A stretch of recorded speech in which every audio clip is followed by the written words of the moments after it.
Hey, this is Geoff Gannon, and you're listening to the Focus Compounding Podcast. This is the podcast where Andrew and I talk general investing concepts. To learn about specific stocks I like, go to focuscompoundinggazette.com. That's focuscompoundinggazette.com, and enter your email. Once you enter your email, you'll start getting one free 2,000-word stock write-up a week. Andrew and I also manage accounts for clients. To learn more about our managed accounts, email Andrew at info@focuscompounding.com or text or call Andrew at 469-207-5844. And now here's Andrew with your regularly scheduled podcast. Alrighty, we are back. How's everybody doing? Hope you are doing well. Andrew Kuhn, Focus Compounding, coming at you from Dallas, Texas. Do they call it the Sunshine State? No. No, they don't. They call it the Hot State. How's everybody doing? Hope you are doing well. Geoff Gannon, introduce yourself. How are you doing? I'm Geoff Gannon. I'm doing good. How are you doing, Andrew? I'm doing great. We hope everybody is doing great. Hey, do you want to meet us? Are you interested in what we're doing? Want to learn a little bit more about our firm? Guess what? We are going to be in New York the week of September 16th. So if that's something that you would have an interest in learning a little bit more about, prospective investors, you want to potentially meet up with Geoff and myself, give me an email, info@focuscompounding.com. Also, check out YouTube. We've been uploading a bunch of YouTube videos, and by we, I mean me. Finally have the dark setting kind of, I think, fixed, right? Okay. It's not a dark video anymore. Nope, looks good. Bought a nice new whiteboard, so be sure to check that out on YouTube at Focus Compounding. We're going to be doing 3 videos a week, pumping out a bunch of stuff on investing, topics, pretty much whatever comes to our mind. If you want me to do a video on anything, send me it on Twitter, or you can email it to me. So today we're going to be going over some more questions that people have asked for us. Obviously, this is sort of the regular for us now because we get to talk about what a lot of people are interested in, which is a lot of fun. And the first one, and a couple of people asked this actually, and I'm actually curious myself, if there's any upcoming spinoffs that you find interesting. Probably not. So lately I haven't found spinoffs very interesting. The reason for that is because of how much debt that they've been loaded up with generally. So that's the main reason. That seems to be happening a lot in the spinoff space. So there have been a lot of spinoffs, but they've been a lot of with heavy debt, and some even with environmental liabilities and things like that. But I'd say compared to what it was not long ago, you have a lot more spinning off at junk or near junk and things like that. I was just talking to someone about that the other day. That's the big difference I've noticed in the last few years. Why do you think that's the case?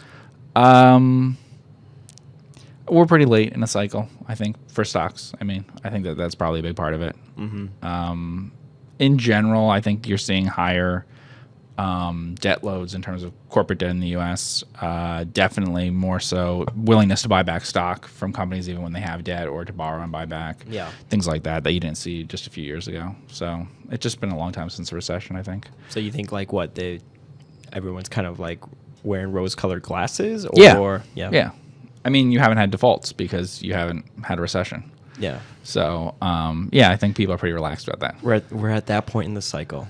If you want to learn about cycles, listen to my podcast I did with Vitaly. That was just actually uploaded this past Tuesday. We talked about the cycles. He wrote the book, the little book on sideways markets, and we spoke about cycles. And he actually said himself, too, that by pretty much any measure, first he said book value, but then he kind of went on to other measures, price of sales, pretty much everything that we are expensive.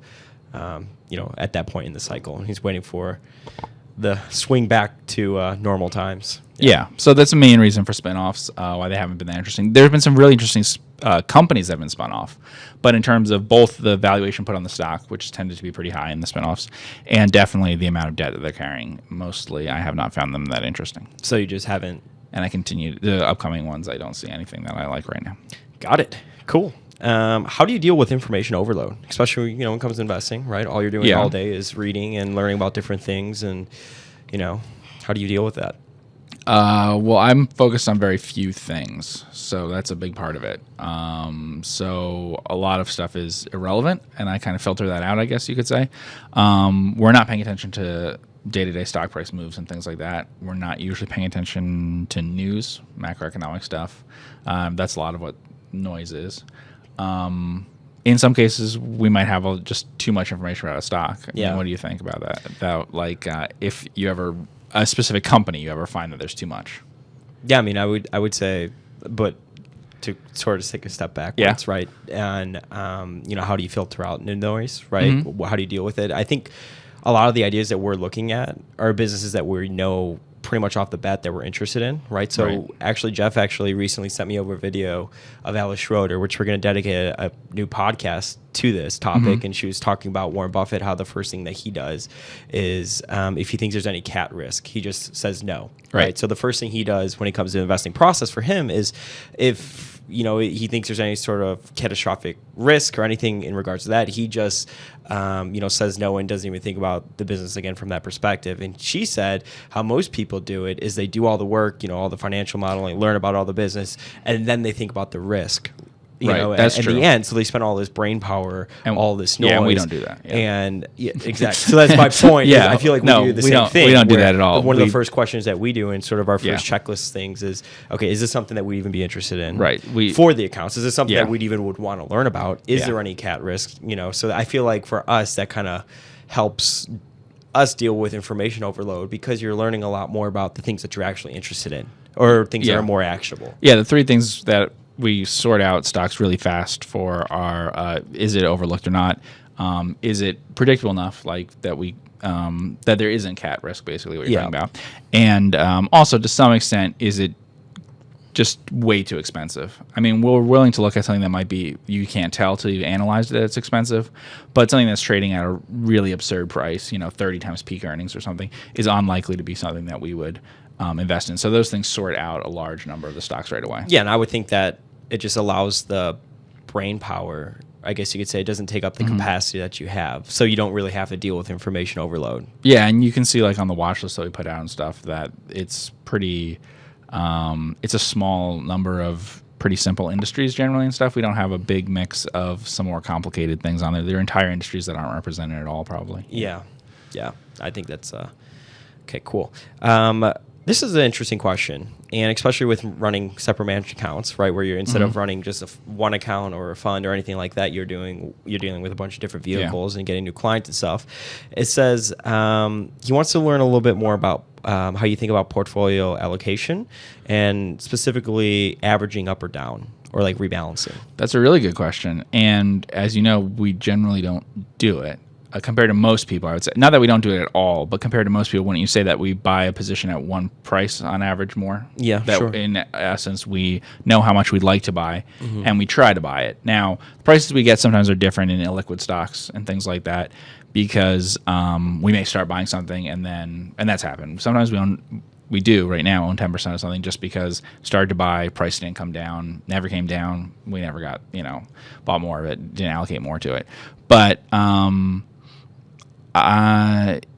we probably average down less than most value investors. Do you think? Mm-hmm. Sure. Yeah. Yeah, I think we average down less. And I think the reason for that is when you make an idea to buy, you don't kind of like nibble, right? And try to buy it on the way down. It's just you buy it all at once, and when you make the decision to sell, you kind of just sell it all at once as well. Yeah, that's true. I think we don't average down probably for that reason. Also, we'd rather sell the business we like the least more than the business that's the most expensive, probably.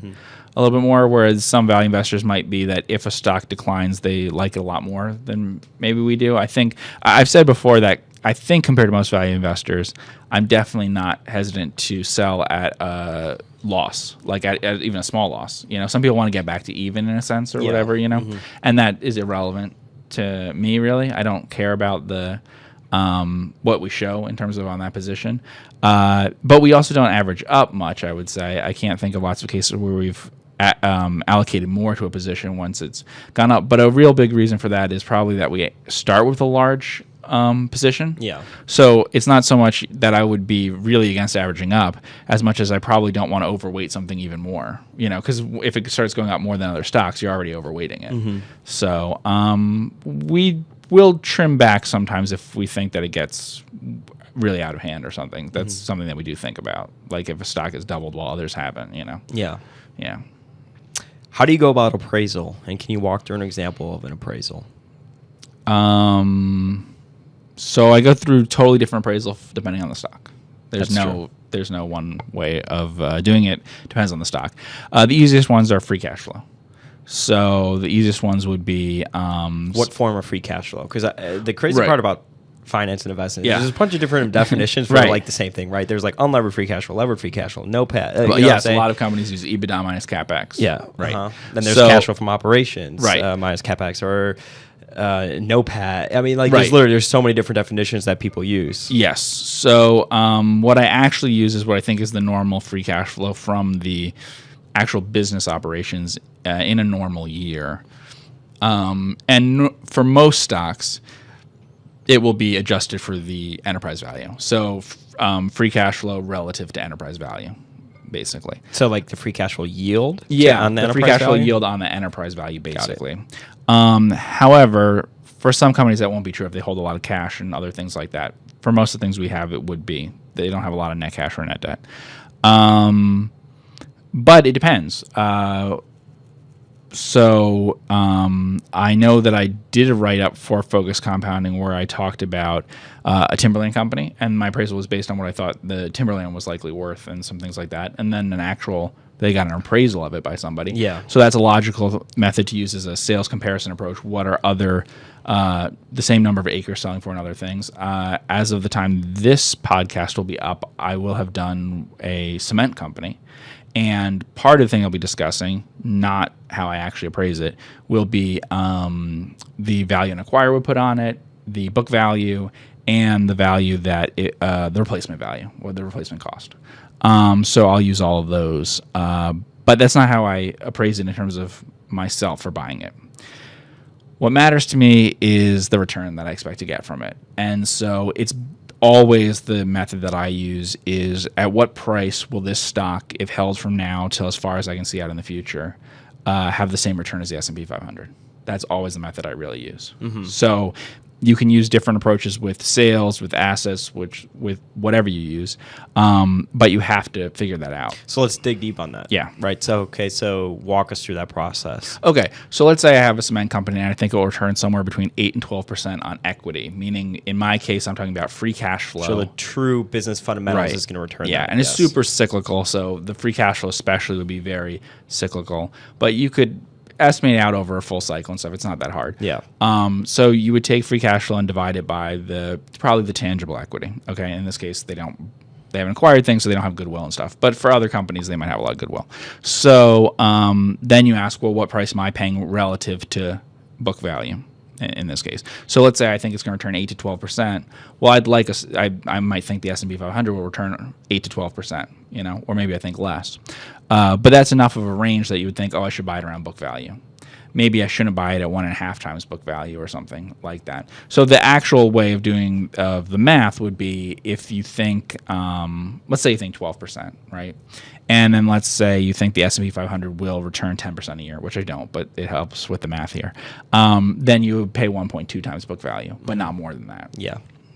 Now, people who are very good at figuring this out will figure out that actually it depends on the holding period that you have. So if you paid that high a price, that wouldn't necessarily be a problem if you had a short holding period, but actually if you have a very long holding period, if you have a return on equity lower than the market, you'll underperform more and more over time. If you have a return on equity above the market, it matters less that you pay too high a price.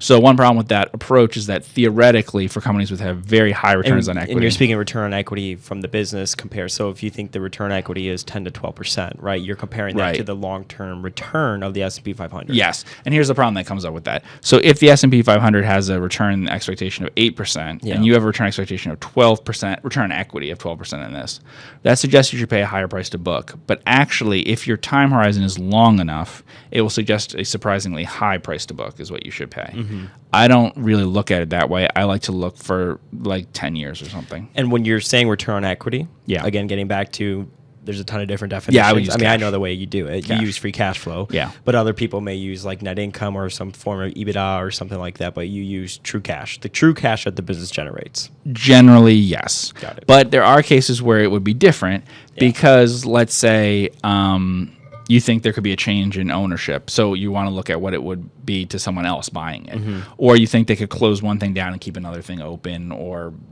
any of those sorts of things. So it can happen that way, where like EBITDA or something like that would matter more. I also don't think that statistically there usually is that big a difference between using, say, free cash flow and using EBITDA or EBIT.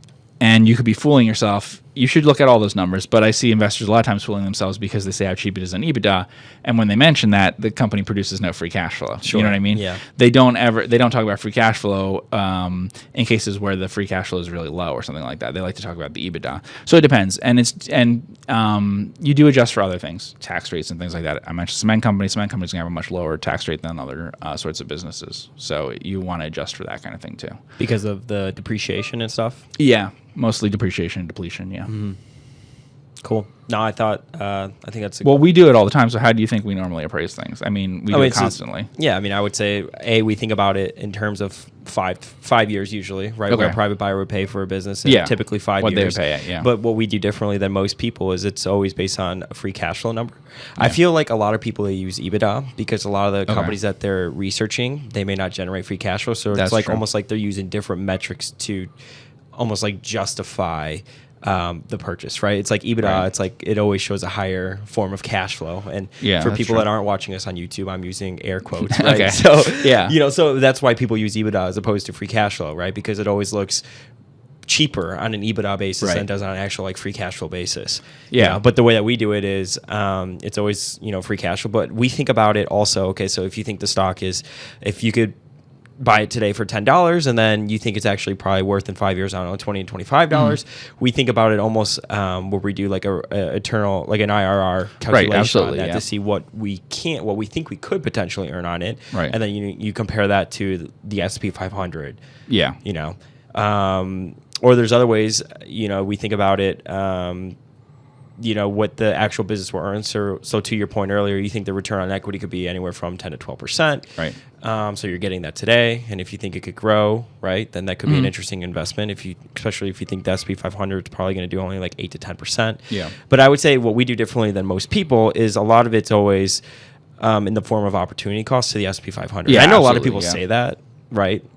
They say that, but then you look at maybe their research or their blog posts, and they don't really do it like that. Everything we do is based on like an IRR, and then we always compare that to the S&P 500. Yeah, absolutely. What we think the long-term return could be plus dividends, Sure, because otherwise you could you could buy the S&P 500, you could throw darts at a list of stocks, whatever. I mean, there has to be a reason why you would buy that stock to have a return that's higher than other things to come up with that intrinsic value. Yeah, absolutely. Yeah, no. And how do you think, what do you think other people do that we don't when it comes to the way that they value businesses and their appraisal approach, and what do you think is wrong about it that a lot of people do? Well, some things they do are fine. So, for instance, we focus on companies that have free cash flow usually. There's nothing wrong with having earnings come in the form of more and more growth and reinvesting it all. If you have high rates of return, that's great. Eventually, one day, you'll have free cash flow. Yeah. So there's nothing wrong with EBITDA if EBITDA is growing a lot and whatever that way. But sometimes what they're doing is it's not about growth. It's that a lot of that is for CapEx needs and things like that. And also working capital needs. A lot of times they're not really counting the increases in inventory and receivables and things like that. But I'd say what most people do is they look out maybe 3 years or something. They assume what the improvements could be in the company, and then they put a multiple on it. So like they're just projecting out sales. Yeah. And then they margins. Find like some sort of margin and they put a multiple on that. Yeah. That's what I think most people are doing, yeah. And why do you think that's incorrect? Well, and this is something Alex Schroeder talked about with Buffett. Buffett doesn't really model things out. And I'm going to be honest, I don't really model things out. Sometimes I talk about it as if I do with things for the future, saying that, in 3 to 5 years, I think that it could be earning whatever. But usually what I'm talking about is like a return to normal. Sure. Right? So even I talked about like Frost or something, I just meant with a higher Fed funds rate, it would be earning this. Not that I was projecting so much growth in whatever and differences in margins and things. Certainly we don't project things about cost cuts and things like that. Yeah. Uh-huh. The other thing that's tricky is that in like bear markets and stuff, the multiple you put on will be too low. And in bull markets, it'll be too high. The truth is that like a few years from now, multiples are going to be more different than you probably think. We'll see, but that tends to be true. So it's unlikely that multiples in a few years will be that close to what you're using now. Now returns in the S&P 500 could be hard to predict too, but we use a range to try to come up with it. I use long-term averages for things. That's what we use for the S&P 500. Yeah. I mean, if I was really estimating what I thought the return in the S&P 500 going forward is now, it would be a much lower number than the number we use as our opportunity cost. We're kind of conservative that way. You could say we use a higher discount rate.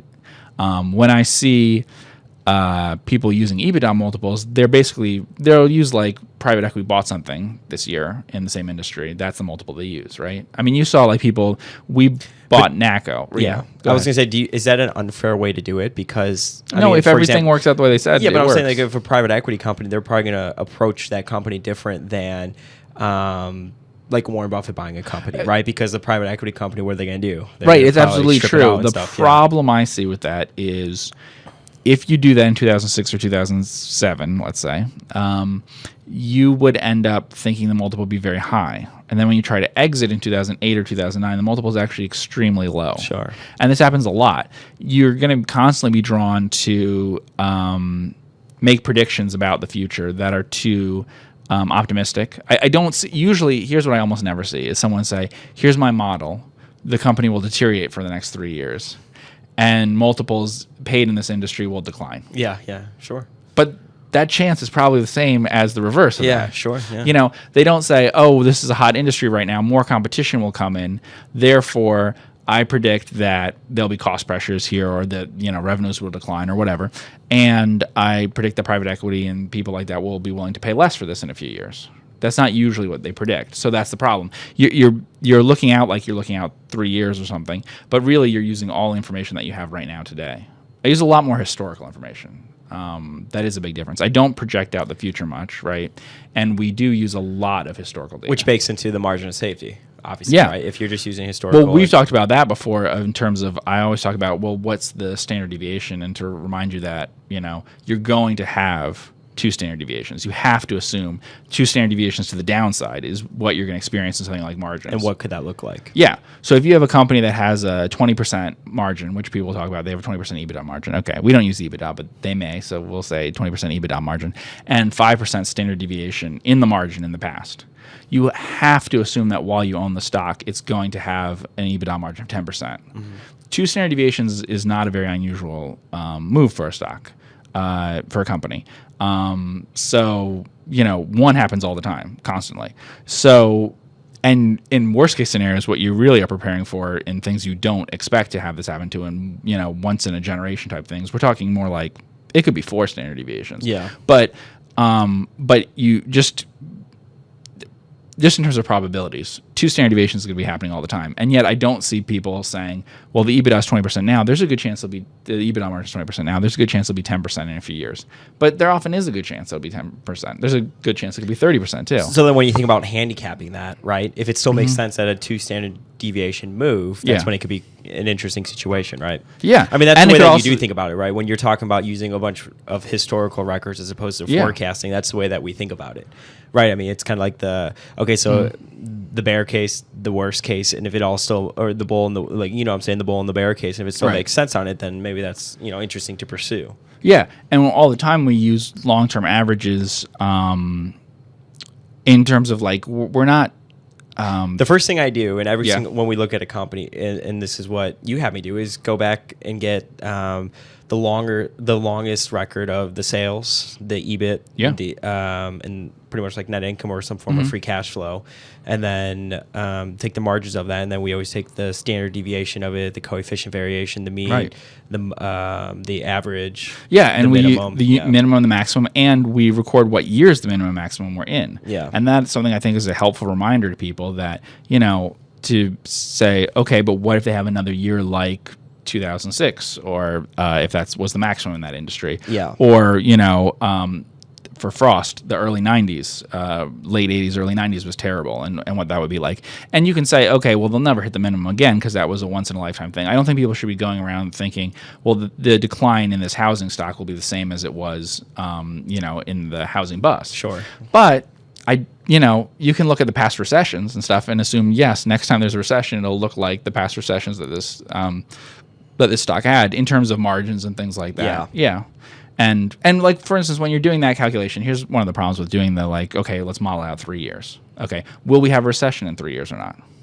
Do you know? I don't know. Yeah. But they're putting a 0% chance of that into their model. Sure, of course. Yeah. Because usually, even when they do the bear, the base case, the bear, and the bull yeah, case, the bull. It's a bit of a tongue they twister. they don't include the bear case is a global recession. Yeah. The bull case is that there's a big boom in this industry or whatever. Yeah. Even though those are probably the realities, they're modeling a much more normal sort of situation. Just saying for this company, this is a good outcome, a bad outcome. Yeah. In the middle outcome.